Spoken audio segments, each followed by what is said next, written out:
Thomas Trikasih Lembong akhirnya bebas dari rutan Cipinang, Jakarta setelah mendapat abolisi dari Presiden Prabowo Subianto. Pengacara Tom Lembong, Ari Yusuf Amir, mengaku heran dengan Kejagung karena Kejagung dianggap telah berani menahan kliennya. Untuk itu, Ari Yusuf Amir berharap sikap pemerintah menjadi evaluasi bagi penegak hukum di Indonesia.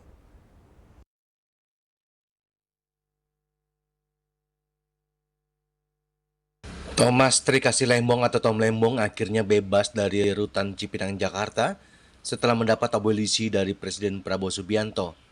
Pengacara Tom Lembong, Ari Yusuf Amir, mengaku heran dengan Kejagung karena Kejagung dianggap telah berani menahan kliennya. Untuk itu, Ari Yusuf Amir berharap sikap pemerintah menjadi evaluasi bagi penegak hukum di Indonesia.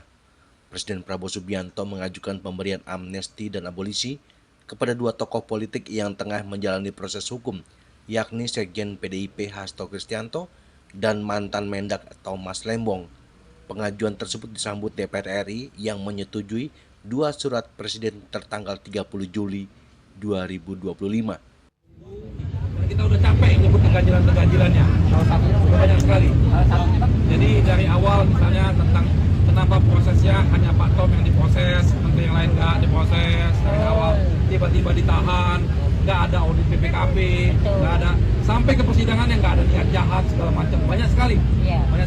Dan itulah kita selalu mendorong ke depannya, walaupun kasusnya Pak Tom sudah selesai, ke depannya kita tetap mendorong supaya ada perbaikan dalam proses penegakan hukum ini, supaya berkeadilan, jangan lagi ada ketidakadilan, jangan lagi ada kriminalisasi. Kasihan buat mereka yang tidak punya kemampuan akses seperti Pak Tom, tidak punya kemampuan mendapatkan lawyer dan semacamnya, kasihan seperti itu. Nah, harapan kita dengan sikapnya pemerintah ini juga ada evaluasi total kepada semua penegak hukum yang melakukan ketidakprofesionalan. Dari Jakarta, Juli Suharto dan Ketut Sumadiasa melaporkan.